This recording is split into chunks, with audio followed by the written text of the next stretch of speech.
Bajo Plástico, un programa de agricultura. Buenos días y bienvenido una semana más a una nueva edición de Bajo Plástico, aquí en la sintonía de Agroradio y, como no, en las imágenes de Agrodifusión Televisión. Bueno, pues el verano avanza, la calor nos sigue acompañando, en fin, está a gusto aquí en la zona por lo que veo. Y bueno, pues eso es lo que tenemos, verano con calor. Y para hablar de agricultura en un verano con calor, aquí en Bajo Plástico, formato verano, nos acompaña el compañero habitual, José Miguel Serrano. José Miguel, buenos días. Muy buenos días a todos. Y bueno, vamos a presentar al invitado, que le ha costado trabajo, pero bueno, al final, con el tiempo y una caña, hasta las verdes caen. Claro, con engaños. Engaños no, son artimañas. Bueno, vamos a saludar a José Lozano Chacón, director técnico comercial de Agrotecno, Sociedad Limitada. José, buenos días. Buenos días o buenas tardes, ya no sabemos. Nos estamos grabando por la tarde, pero se emite por la mañana. Así que buenos días. Buenos días. Bueno, ¿cómo lleva la calor, José? Muy mal. Como muy mal. Con ganas de que pase el verano. El verano. Tú estás pensando en la Navidad. Yo me gusta el otoño, la primavera y el invierno. El verano me gusta poco.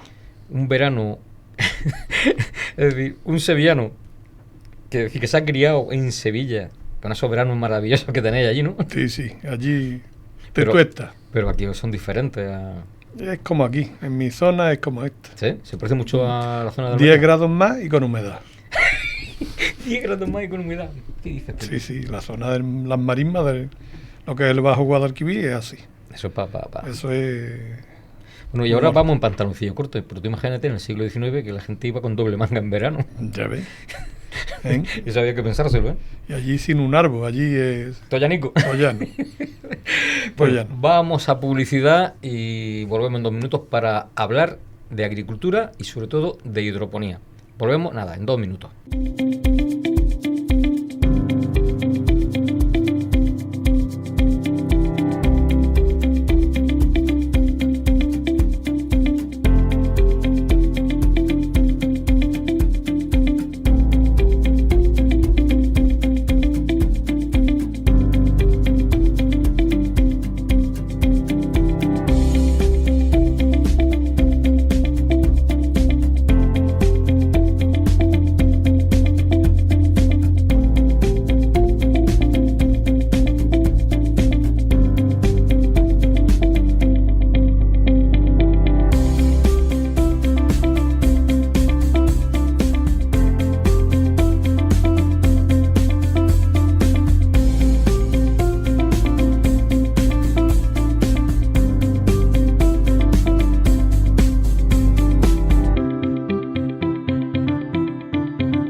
Ya estamos de vuelta y vamos a hablar de hidroponía, de el avance o el retroceso por parte de los agricultores en la utilización del cultivo en hidropónico o sin suelo, ¿no?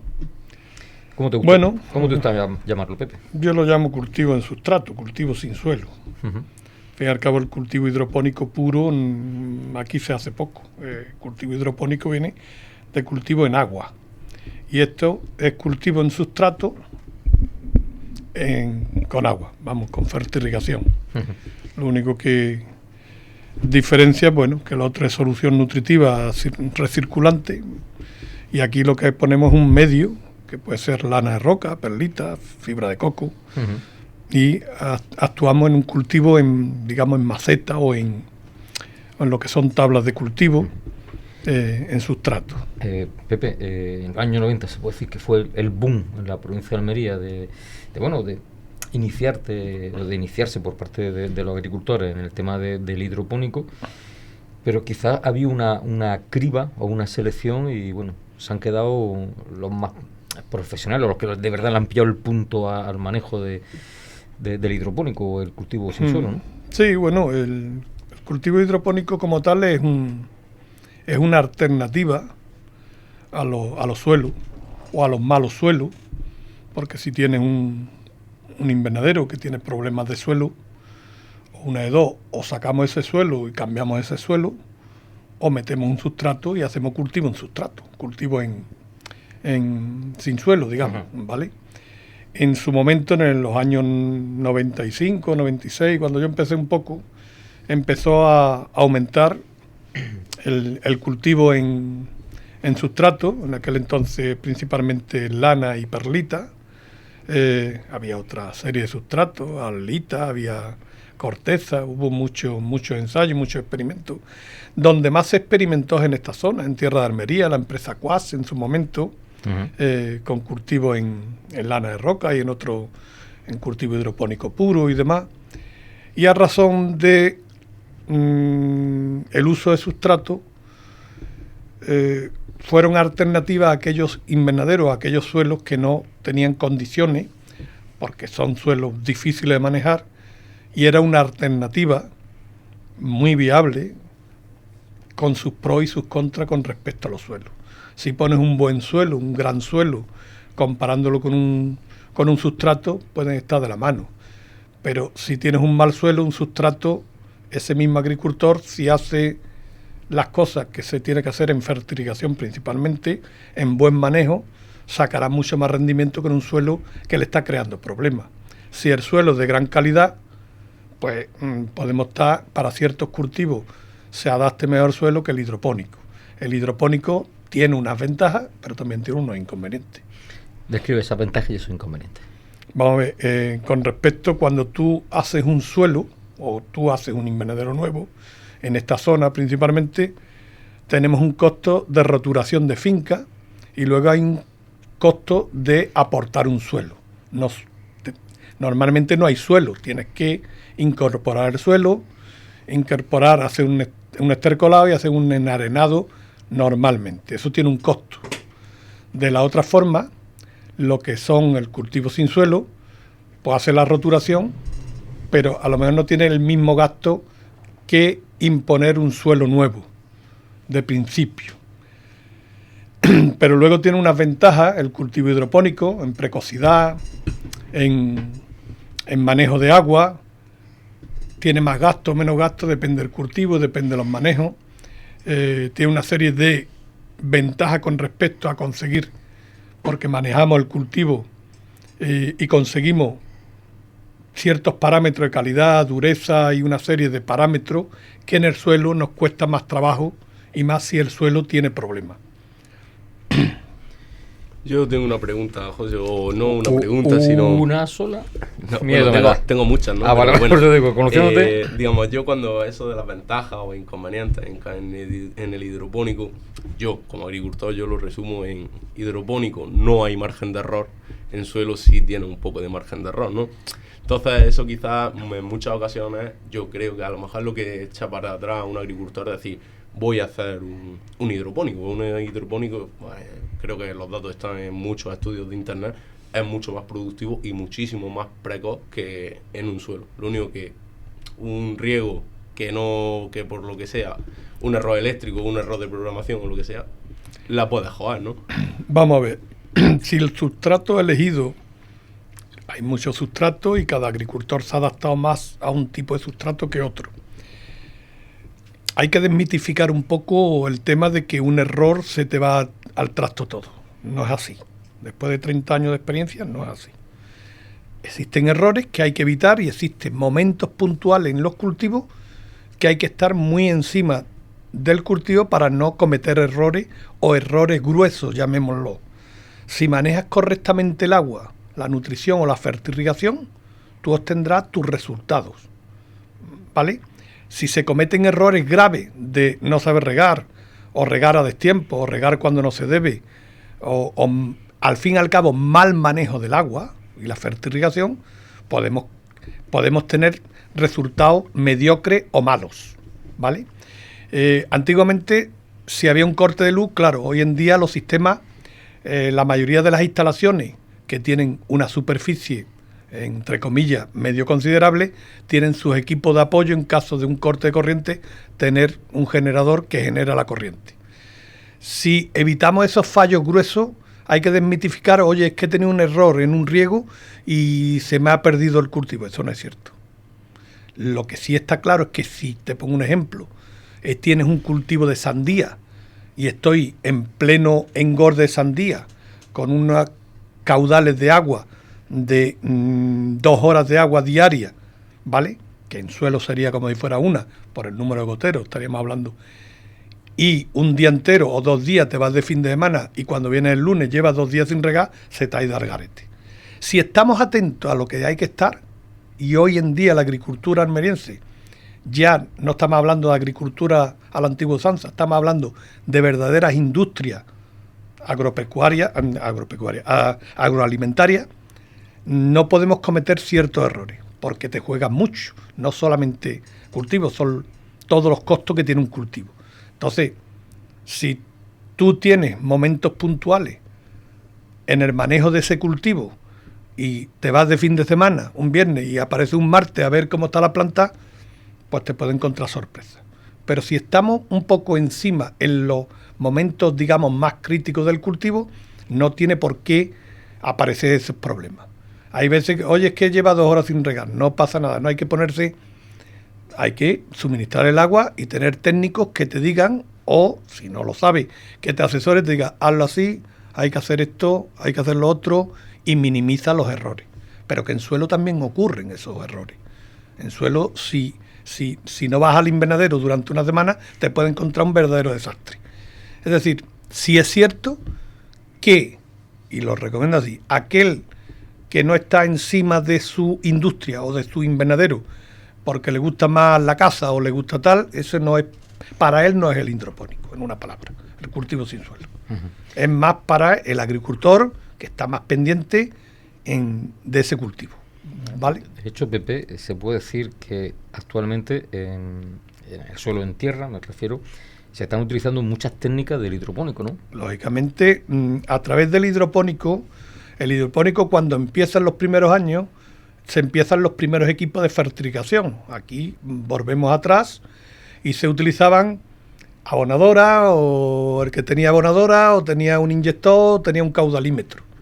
A través del hidropónico, el hidropónico exigía para las instalaciones los primeros equipos de fertilización, con sus tanques, sus inyectores. Antes empezaron con bombas inyectoras, luego con caudalímetro, y eran programas de riego, programadores de riego, que tú programabas conductividad, pH, el técnico hacía la solución nutritiva, y a través de esos conceptos de soluciones nutritivas para los cultivos hortícolas de la zona, todos esos conocimientos, tanto de manejo de agua como fertilización, se han ido aplicando al suelo. Es decir, las nuevas fincas se han ido quitando la abonadora y una gran mayoría de fincas de este campo ya tienen su máquina de riego o fertirriego, ¿vale? Con sus tanques, y muchas de las técnicas de hidroponía se han ido trasladando al suelo. Por eso el suelo también, los rendimientos en suelo han mejorado mucho. Y las vías de mejora van por ahí. Hoy en día ya hay sondas de humedad y tensiómetros que le van marcando al agricultor, digamos, cómo hay que manejar el riego en los diferentes suelos, porque es otro arte que el agricultor se ha ido haciendo un poco a ojo de buen cubero. Oye, ¿cuánto riego? ¿Media hora? ¿20 minutos? Y hoy en día ya la sonda o los tensiómetros ya te van marcando datos que tú como agricultor vayas tomando decisiones a la hora de cómo regar un propio suelo. Luego, cada suelo será un mundo a la hora de manejarlo. Suelos pesados, suelos francos, suelos arenosos.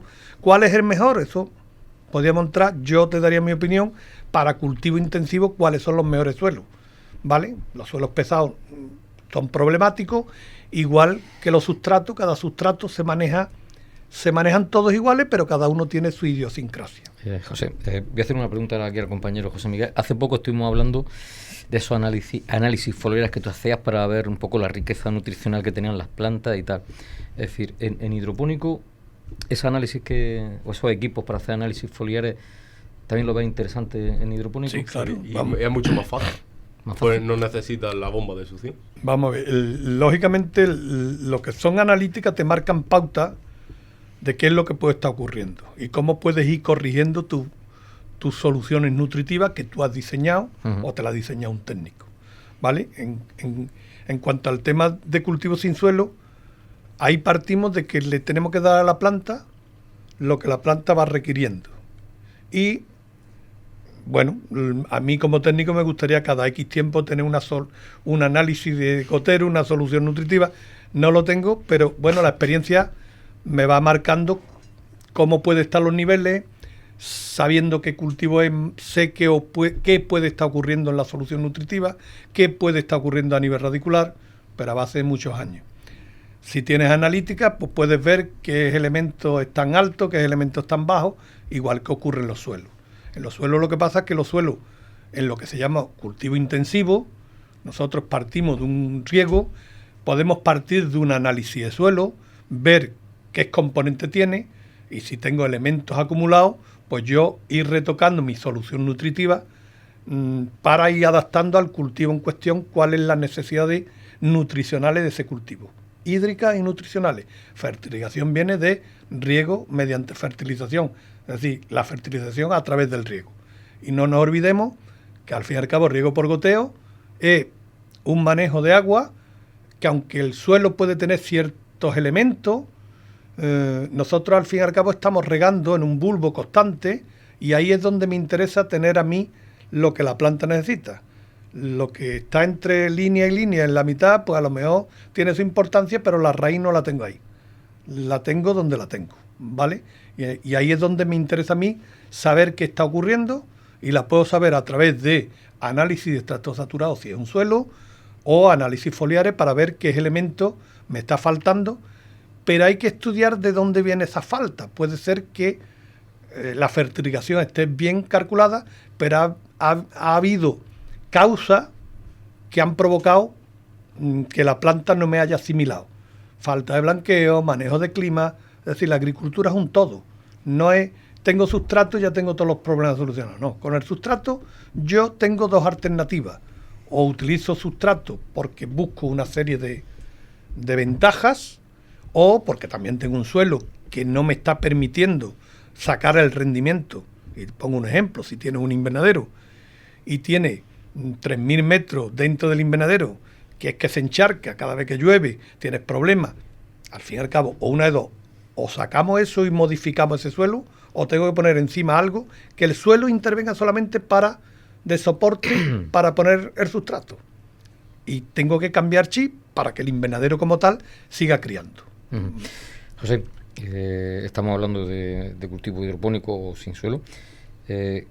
¿Tú con qué materia o con qué material te estás más a gusto?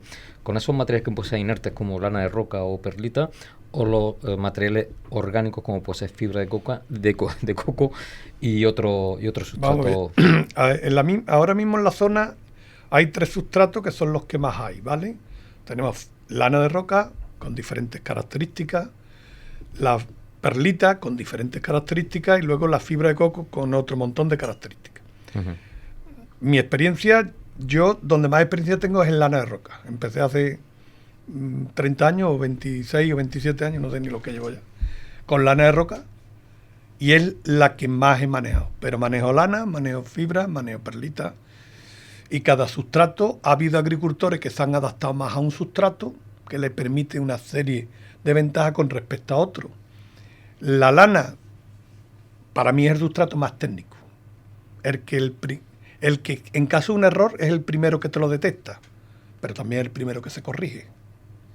Es decir, por ejemplo, lo que ha dicho antes el compañero, una falta de agua en una perlita aguanta más que en una lana. Pero yo la lana la puedo corregir antes que la fibra, que la perlita, o al revés. Es decir, si yo tengo un defecto o un problema, la lana me lo decanta antes, con lo cual puedo actuar antes. La perlita me lo camufla más tiempo. Y cuando ya me venga al problema, me cuesta más trabajo, más tiempo corregir ese problema. Entonces, en agricultura intensiva hay veces que yo prefiero que me diga algo antes y yo pueda corregir y no esperar a tener un problema y decir... Y que tengas toda la finca... ¿vale? Entonces, la perlita y la lana son inertes, con sus diferentes características. Yo hago un manejo muy similar. Perlita me permite a lo mejor riegos más largos, la lana permite riegos más cortos y más continuos, ¿vale? Buscando el manejo de agua y nutrición. Y la fibra de coco, pues tiene un manejo similar, parecido, pero al fin y al cabo la fibra es una materia orgánica que con el tiempo va descomponiendo y va interfiriendo en lo que es el cultivo en cuestión, en la propia nutrición, ¿vale?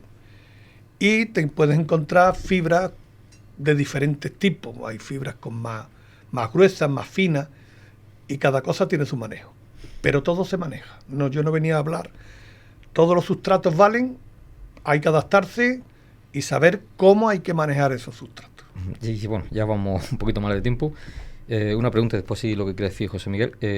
Estamos hablando del suelo y tal.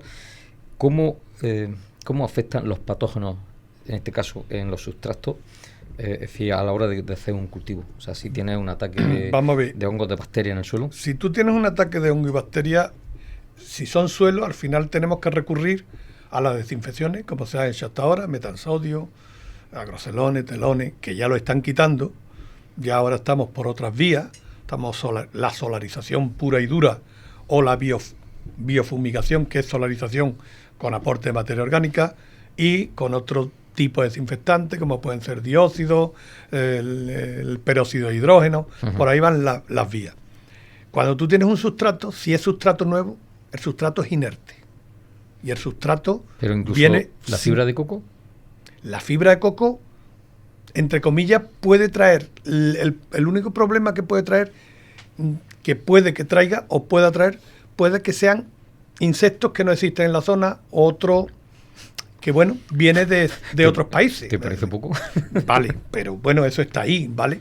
Normalmente no suele ocurrir. Que yo tenga conocimiento, no voy a hablar... Puede ocurrir, es un sustrato que es una materia orgánica. Si tú partes con un sustrato nuevo, ese sustrato teóricamente no tiene. Hay veces que dice, oye, y he puesto un sustrato nuevo y me ha dado pitium, me ha dado... ¿Vale? Es que habría que ver la balsa como la tiene, a ver los niveles de hongo que tenemos en la balsa, en el riego y demás. Pero teóricamente partimos un sustrato. ¿Qué ocurre si tenemos luego hongos y bacterias en los suelos? Existen. En los suelos siempre existen microorganismos malos y buenos, ¿vale? Están ahí luchando, siempre los malos ganan las batallas, como en suelo puede ser Fusarium, puede ser Phytophthora, puede ser Pythium, bacterias también, ¿vale?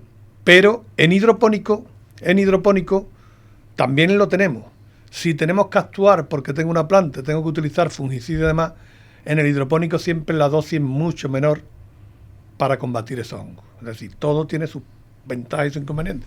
Las dosis para combatir en un suelo tienen que ser mayores porque el volumen de suelo es mucho más grande. Uh-huh. En un sustrato tengo el volumen más pequeño. Pero quizá el control y recuperación por parte de la planta es más rápido en este caso en hidropónico, ¿no? Puede ser, sí. Uh-huh. Normalmente sí. José Miguel. Yo una pregunta muy rápida, José.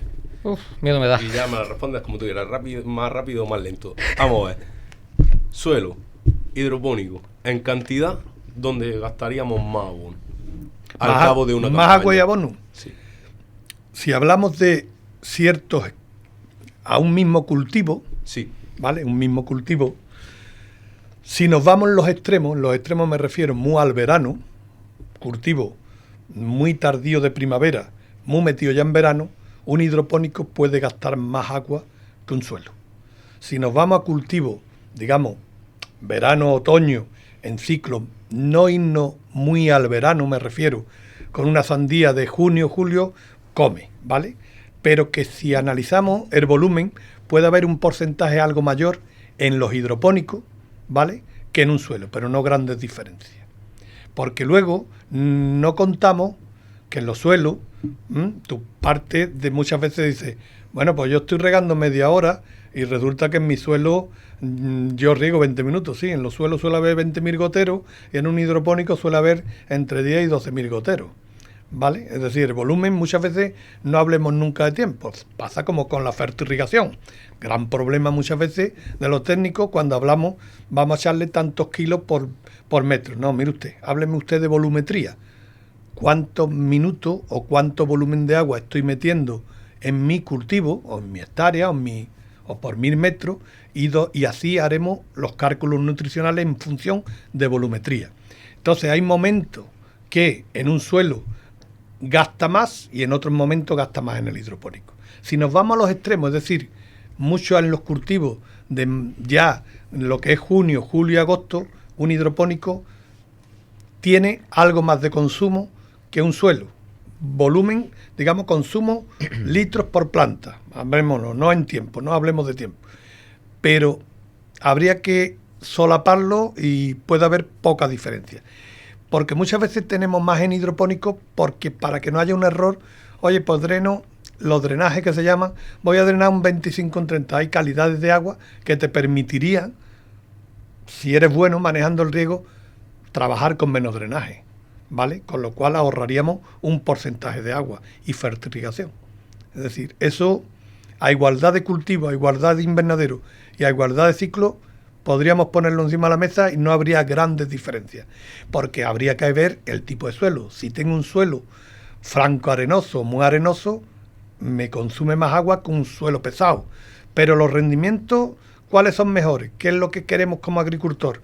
¿Un suelo pesado, muy arcilloso? Que sí, que doy un riego, no riego hasta la semana que viene, porque eso me provoca encharcamiento, me provoca peores rendimientos que los suelos más, digamos, franco arenoso, que me permiten más manejo de agua y fertirrigación y mejores rendimientos del cultivo.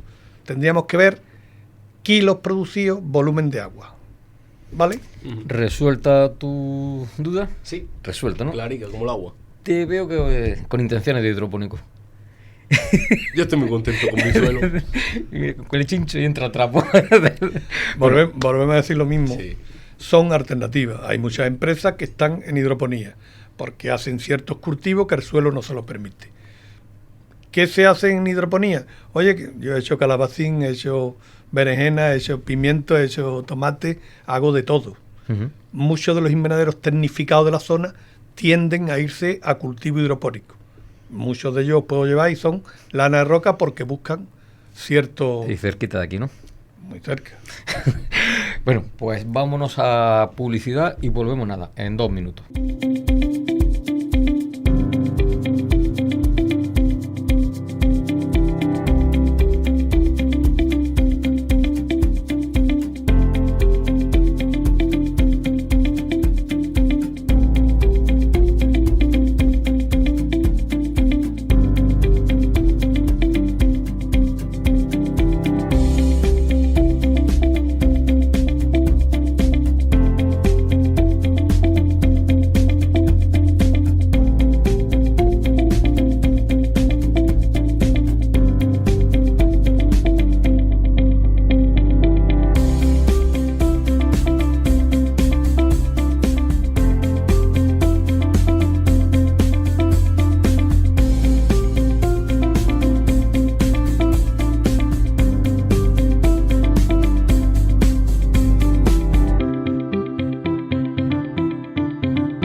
vuelta, después de esos consejos para nuestros agricultores, que aunque hace calor, pues ya prácticamente los profesionales de la agricultura están volviendo a preparar su invernadero para sembrar, y otros muchos que ya están sembrados. Ya prácticamente en agosto, pues lo que nos queda un poco es la siembra del calabacín o del pepino, porque el pimiento prácticamente... El pimiento normalmente se empieza, como quien dice, en la zona de Dalí y Berja en el mes de mayo. ¿Mayo? Marzo, abril. O abril, bueno, estamos hablando de ciclos más normales, ¿vale? En principio es mayo, junio, julio, y a mitad de agosto tenemos la mayoría de los pimientos puestos. Ahora empieza mucho el tema de pepino, lo que es la parte de mitad de julio, los más tempranos, bueno, aunque hay gente que no cierran ciclos, pero bueno, ya estamos hablando del pepino, que estamos hablando lo que es el pepino, todo tipo de pepino y más el holandés, desde mitad de julio y llegamos hasta mitad de noviembre. Berenjena este año no hay, ¿no, Pepe? Sí, berenjena siempre hay, pero es que hay de todo, es que cada día tenemos más hectáreas. La verdad es que sí. Bueno, hablando de pimiento temprano, en fin, comentar que este año, el 16 y 17 de noviembre, esa 7ª jornada de pimiento temprano, este año, como novedad, como una de las novedades que se presentan, se desarrollan en los dos municipios, tanto en Dalía como en Berja, donde va a haber en Dalía, en el caso del pabellón de deportes, desde ahí saldrán los microbuses para ver las fincas, y en el caso de Berja, desde el polígono industrial La Tomillera, centro neurálgico de la agricultura en Berja, desde allí saldrán todas las mañanas para ver fincas tanto en Berja como en Dalía. Después el espacio expositivo donde estarán los stands, donde se dará el aperitivo y donde se darán esas charlas tan importantes para esos productores de pimiento temprano en la comarca de Berja-Dalía, será el pabellón de deportes de Dalía. 7ª jornada de pimiento temprano, 16 y 17 de noviembre. En fin, información fresquita que os traigo, compañeros. Pues nada, estaremos en la jornada. Este año creo que va a ser uno de los ponentes, ¿no? No, parece que no. Yo lo intento, Yo lo intento, pero el tío nada, no hay manera, Pero ya, bueno, Pepe, decía que tampoco venía aquí, no, mira, no. Y al final ahí está sentado, Ya, pero... No, ¿cómo que no? Hombre, vamos a ver, una amiga de usted y amiga mía también, Lola Gómez Ferrón, el año pasado fue una de las ponentes. El año pasado todas las ponencias fueron buenas, pero para mí 2 ya fueron espectaculares. La de Lola Gómez Ferrón y la de el compañero Rafael Losilla, dio unos datos de comercialización de pimiento y de cómo se iba muy documentado con imágenes de cómo estaban los expositores de las grandes superficies. Ese lo vi. Lo viste, ¿no? Sí. Ese fue buenísimo, Y Lola el último día, muy interesante lo que dijo Lola, muy interesante. Y yo creo que usted puede dar aportes informativos interesantes. ¿Estás seguro? Seguro. Bueno, de aquí a noviembre te lo puedes pensar. En fin, pues nada, vamos a agradecer a José Lozano Chacón, director técnico comercial de Agrotecno, Sociedad Limitada. José, que muchas gracias por estar aquí, hombre. A ti. A mí. Y a vuestra audiencia. Si pudieran matarme, me mataba. Bueno, eso ya lo dejamos para luego. José Miguel Serrano, compañero, que muchas gracias. Gracias a ti y a esta casa, como siempre. La semana que viene te vas de vacaciones, ¿no? Sí, me he pillado unos días ya porque los necesito. Algarve, ¿no? Sí, vamos. No, al final voy tú a Cádiz, pillar tú la Cádiz. zona esta de Huelva y ya de ahí, pues... Que es donde, como se come en Andalucía, no se come en ningún lado. Así que salir para... Vamos a ver. A mí me gusta salir y está mejor que en mi casa, entonces... Hombre, para estar peor que en tu casa. Me quedo. Aunque también te digo una cosa, prueba la mochila, Engancha, Te digo que la mochila engancha. Yo, si Dios quiere y no pasa nada, tenía 2 opciones, pero su persona me ha enfriado con una de las opciones. Sierra Norte de Sevilla, hay gente que por la noche bien, pero por el día a ver qué no valiente que está allí. Hace calor. Y Algarve, posiblemente me vaya al Algarve. Está más pegado a la playa. Se supone que es más fresquito. Claro. Vamos a ver, a lo mejor llegamos y hay una ola de esa allí que en fin, que nos achicharramos. Igual que estaba en eso de la sexta, achicharradita. Bueno, pues ya sí vamos a poner el punto final a esta edición de Bajo Plástico, emplazándole a una nueva edición que será la semana que viene, aquí en la sintonía de Agroradio y, como no, en las imágenes de Agrodifusión Televisión. Nos vemos hasta la semana que viene.